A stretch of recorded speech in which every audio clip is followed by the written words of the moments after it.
ny mofinaina isan'andro atolotry ny mpitandrina rakotina valina maoly.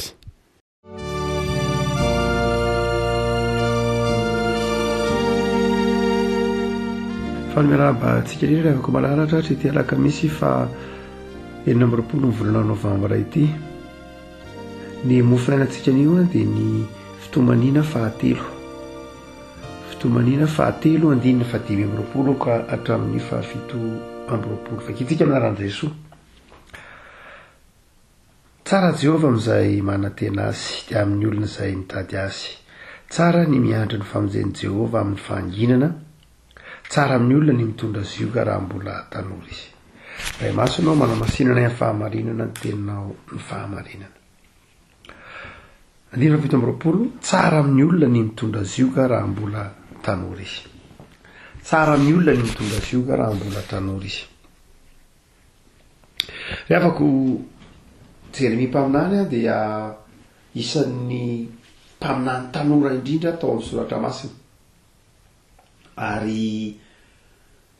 soratra hitatsika amin'ny Jeremia toko 1 toko 2 moa dia manazava mihitsy ny tenin'Andriamanitra tamin'ny manao hoe aza manao anao mbola zaza.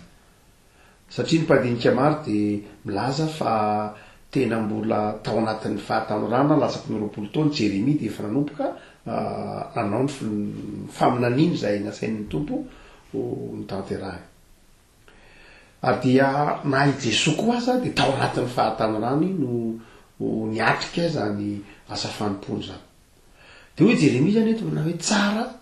amin'ny olona ny mitondra zioka raha mbola tanora izy. Ny dika izay voalohany afaka malala dia izao.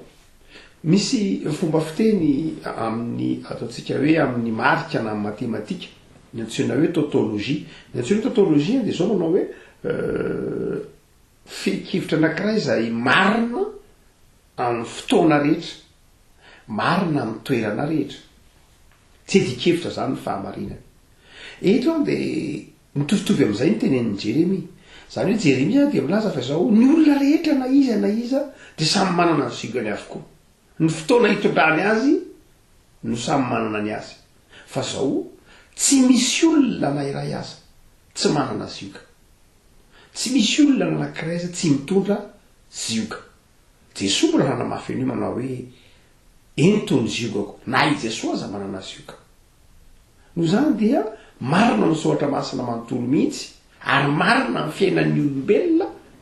fa mitondra zioka daholo ny olona rehetra, na izy na iza. Ny fiheverana zany manao hoe za ihany no mitondra zioka dia fiheveranao zany fa diso. Fa ny olona rehetra izay manodidina anao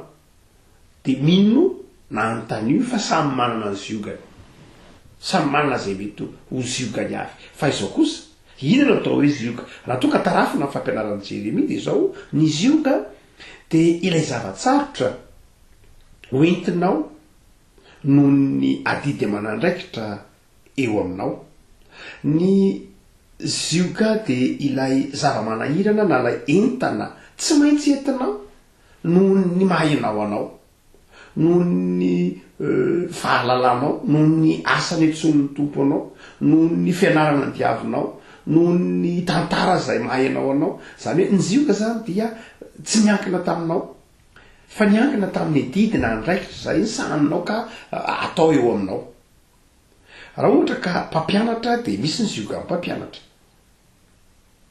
Ohatra hoe tsy maintsy miaro toro ianao mitsara kopia, raha ziokany mpitsabo dia tsy maintsy mandeha mifomaraina na miaro toro mandeha mitsabo ny marary. Raha ohatra ka miaramila dia mandeha lalatsarotra, mandeha miaro ny tanin-drazana. Misy mianana ny ziokany daholo ny olona rehetra. Ateraky ny asa io, fa misy koa ateraky ny fiantsoana, misy koa ateraky ny maharay-mpianakaviana, misy ateraky ny mahareny-mpianakaviana, misy zioka isan-karazany. Fa izao samy manana izay ziokan'izay daholo ny olona rehetra. Dia hoy Jeremia manazava manao hoe fa izao kosa nefa tsara raha mbola tanora ny olona no mitondra n'ilay zioka. Azavaina ary. Tsara raha mbola tanora ny olona no mitondra n'io zioka io. Lafy ny ara-panahy azo anazavana azy tsara, fa eo koa ny lafy ny ara-panabeazana sy lafy ny pratika. dia hoytsika manao hoe raha toboka milafi ny ara-panahy Jeremia dia isan'ny mitondra ny mafy tamin'ny mahampaminany azy tsy mora ny ziogan'ny Jeremia tamin'ny mahampaminany azy mimpaminany hafa rehetra dia matetika ao anatin'ny zavatra sarotra ny maminany ka manome fanazavana ny dikan'ilay zava-tsarotra ohatra hoe misy valala dia manazava hoe zao ny dikan'io valala io ohatra hoe misy andihana fanafahavalo manafika dia manazava ilay mpaminany hoe zao ny dikan'io zava-tsarotra io misy valana retina dia hoe zao ny dikan'ilay valana retina fa Jeremia mpaminany tsy zay ny Jeremia mpaminany ny fiainan'ny olona ny lamina tsara tamin'ny androny nandeha ny toe-karena nandeha ny varotra ny fandrimpahalemana nisy ny fitaovavahana ny sosa tsara amin'izay jerevan'ny olona azy fa Jeremia no teny manao hoe ifaran'io io famirapiratana ny fiainan'ny firenena sy ny fiainan'ny fiarahamonina ifaran'io fa mibebana aleo fa raha tsy mibebaka nareo ifaran'io fa mba hitohizan'io dia mibeba dia tsy nino ny olona tsy mora amin'ny olona ny mandray ny filazantsara tsy mora amin'ny olona ny mino ny mpaminany sy ny didin'Andriamanitra rehefa mbola ao anatin'ny fitahina izy fa rehefa ao anatin'ny fahoriana izy na ny zavatsarotra izy dia mora aminy ny miaino mora aminy ny mandray anatra mora aminy ny mandray torohevitra ary amin'izay fotoan'izay ilay zavatsarotra lalovana dia manefy azy ary raha ohatra ka mbola tanora izy no mandalo io zavatsarotra io dia mbola tanora izy dia miaino ilay zavatsarotra dia manana fotoana lava izy anonerana sy anamboarana ny fiainana Jeremia mpaminany dia nafantana tsara n'izay satria ozy ny olona manao hoe ianao ngery Jeremia manozona amin'ny firenena fiainana mandeha tsara ty nahoana ny lazainao faifarana ny fiainana ny fifaliana ianao nge miteny ratsy ny tempolo sy ny tanàny nahoana ny lazainao fahorava io no zany dia mitondra mafy Jeremia mitondra Jeremia zany dia tena nampitondraina zioga raha baky teny mihitsy nalatsaka tao anaty fahatsakana ary miteny mihitsy manao hoe Andriamanitra ohatrao naninona ny narinao ary ny boky ny fitomanina midikany hoe fitomanina io mpiaratanantsika io dia fitomaniny Jeremia fitaraina ny Jeremia tamin'ny asa fanompona zay tamin'ny zioga zay netiny dia fitomanina io tomany Jeremia izy moa zay hoe mpaminany be ranomaso ary nefa rano moa dia maty no vonona mihitsy Jeremia maty marotio Jeremia dia ny ainany Jeremia zany izy manao hoe soa fa tanora dia efa nanomboka mitondra ny zioga satria amin'izay fotoan'izay ilay zioga dia maninona manjary fitaovana fanefena ilay zioga fitaovam-panefena ilay zioga raha ohatra zany ka ao anatin'ny fahatanorana ny olona tarafina tanany Jeremia no mitondra ny zioga dia manja dia voalohany tsy vitany hoe zakany ihany ilay izy satria ao anatin'ny herina izy fa zao koa manefy azy ilay zioga ary manefy azy ka mahatonga azy manana mbola fotoana antsina ny fiainako avy raha ohatra ka olona efa 90 taona na 100 taona no ampitondraina ny zioga dia maty eo ampitondrana zioga izy ary tsisy fanotsiana azo atao taminy tsoa fa raha mbola anatin'ny fahatanorana izy no mitondra n'ilay zioga dia manitsy azy nitaiza azy zany manefy azy ilay zavatsarotra ary rehefa voatefiny iny izy dia miamahitsy sy miatsara ny fiainako avy dia hoy Jeremia tsara raha samy mitondra zioga ihany tsara ny fahatanorana no mitondra n'izany toy ny milazy Jeremia fa misy fotoana azo isafidianana ny fotoana hitondrana ny zioga ekena fa misy fotoana misy zioga tsy miankina aminao ny fahatongavana fa miankina amin'ny lafin-jahatra maro samihafa ny fahatongavan'ilay zioga na ny zavatsarotra eo aminao fa misy fotoana tiany Jeremia teneniny dia mpaminany teneny hoe misy fotoana tena miankina aminao mihitsy ka raha miankina aminao dia mbola tanora raisina ina dikan'izany izy io zany ny tiany Jeremia ampitaina amintsika na aminareo tanora fa zay moa efa antitra dia ny hoe dia ny mbola tanora ianao dia mandraisandraikitra dia ny mbola tanora ianao dia manao vahadidy dia ny mbola tanora ianao dia atao zay tokony ho azonao atao rehetra dia ny mbola tanora aza mandeha ny andro lava aza manao apitso lava fa manefy ianao ny zavatsarotra aza mandositra zavatsarotra, aza mandositra adidy. Ny fiarahamonina ainatsika ankehitriny dia ny aina ny tanora ankehitriny a dia fiarahamonina izay mampanadiny fa hoe ny fiainana anke tsy maintsy misy zavatsarotra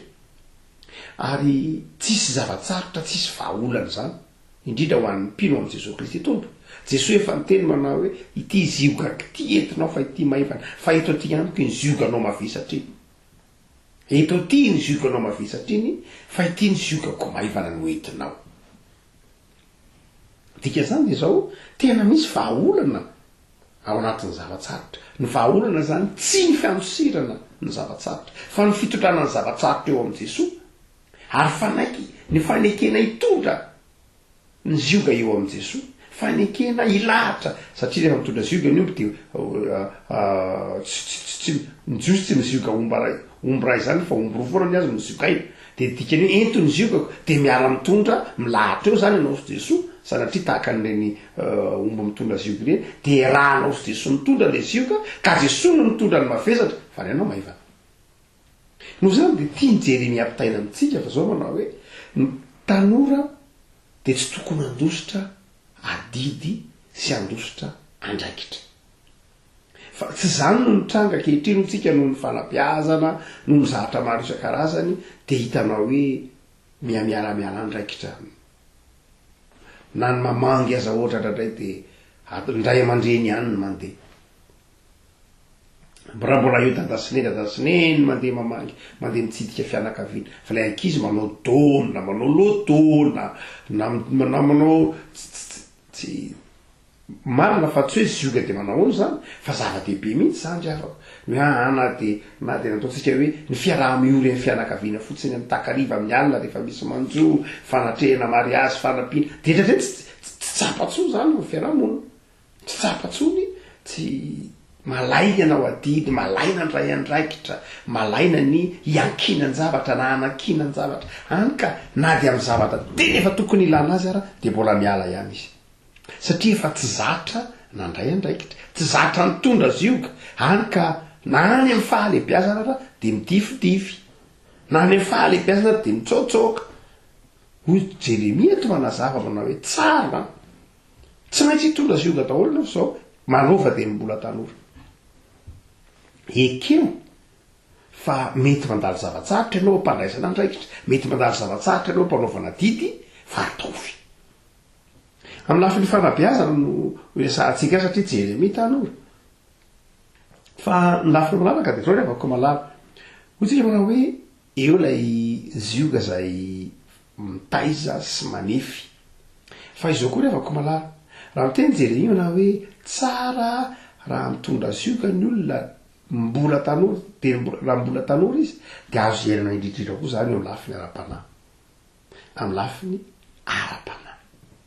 tanora fanahy. Tiany Jeremia tenena zao manao hoe misy ny antom-panahy misy ny tanora fanahy. Jeremia dia eto anatin'ny fahataoram-panahy no mitondra ny zavatsarotra mampitombo ny finoanao ange mampitombo ny finoan'ny tanora fanahy mampitombo ny finoan'ny tanora ange ny zava-manahirany ny zavatsarotra velan'Andriamanitra lalovantsika ateraky ny andraikitrekentsika nge tsy manapotika atsika fa mahatonga atsika mitombo amin'ny finoana. Fe indray afaka malala na inona dia marina ny tenin'i Jesosy hoe ianareo izay miasa faratra sy mavesatra entana avy omeko fitsarana. Soratra masina dia manazava fa misy mandrakariva ny enta mavesatra mety isika aza andosira amin'izany aza kivy amin'izany. Ny soratra masina dia manazava fa misy andraikitra tsy maintsy tazomitsika maha olombelona atsika amin'ny mampanompona Andriamanitra atsika aza ampiandrasana izany aza mifanjana amin'izany ataovy dia ny mbola afaka manao an'izany ianao ho anao tanora mandraisa andraikitra dia ny mbola ao anatin'ny fahatanorana dia ny mbola afaka manao an'izany mandraisa andraikitra tahaka ny Jeremia fa manefy ianao fa izao ilay afaka malala na inona zioga entinao zioga ny finoana zioga ny asa zioga ny andraikitra zioga ny tanindrazana dia izao ity ny tena ity no afatra Jesosy eny teo amin'izany fa miara-mitondra aminao amin'io izy tsy mba miavona izy ny olona hafa raha ampitondrainao ny zioganao mandatsy anao ny olona raha raha ampitondrainao ny zioganao maneso anao ny olona raha raha hitarainanao amin'ny zioganao iomeanao fa ho Jesosy hoe za tsy mba miavona ampo eteo aminy zay rehetra manavesatra anao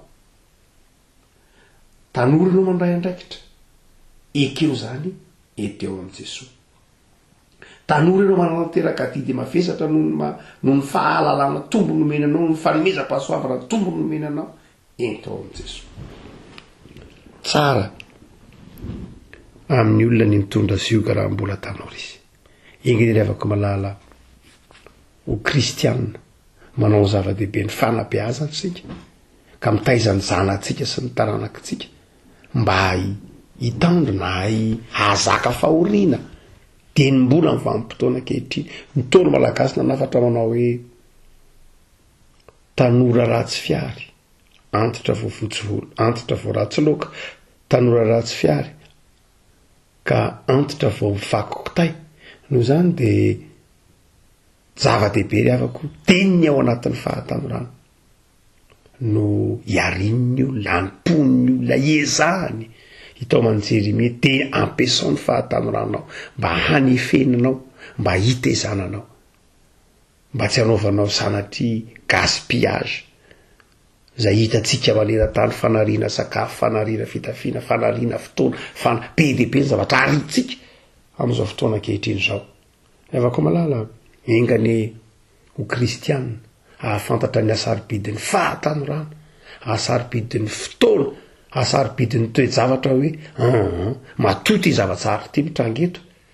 de zao tian'Andriamanitra lalovako ty tsy misy zavatsarotra tsisy vahaolana zany eo amin'ny fiainana kristianina tsy misy zavatra tsy misy olana tsisy vahaolana zany ao amin'ny soratra masina satria Andriamanitra eo mandrakariva ivavakisika tompo soranao zahay noho ny amin'ny fanalahidin'ny fanabeazana omenao anay de fanabeazana mitaiza ny zanakay ny taranakay mba ahazaka zavatsarotra ahazaka andraikitra tia mandray andraikitra tia manao adidy indrindra tsy mandositra fanompona na miala fanompona Jeremia nafatra anay eto tompo ny tokony hanananay zany toe-panahy zany de ny faharetana ny fifaliana ny fahatokinanao de mivavak'izay ho an'ny tanora ny tanindrazanay betsaka ny tanora eto anivon'ny firenenay tompo aza velanao latsaka ao anatin'ny fakapanahy ny fiainana tsotra ka malaina ndray andraikitra malaina ny ezaka ka amin'ny asa tsy tia fianarana fa mampianara ny tanoranay tompo mampianara ny ray aman-dreny anome azy ireny fitezana amin'ny faharetana ahatonga azy ireny ho fiasana ao am-pilatananao betsaka ny tanoranay tompo ny mandalo zavatsarotra mandalo tsy fahampiana mandalo olana isan-karazany de ataovy mahay mitondra ny ziogany sy ny zava-manahirany eo amin'ny azy fijalianao izy Jesosy fa ao aminao ny misy ny fiadanana sy ny fitsarana de ho anay rehetra ko tompo manana zay mety ho zioga zay rehetra zay mety ho lalovanay amin'ny andraikitray amin'ny asanay amin'ny maha olo-pirenenanay amin'ny maha ray aman-dreny anay amin'ny maha zanaka anay de entinay amin'ny azy fijalianao reny fa ianao tsy miavona ampo de ho maivana ny zioganay tompo satria miaraka mitondra an'izany aminay ianao misaotra Jesosy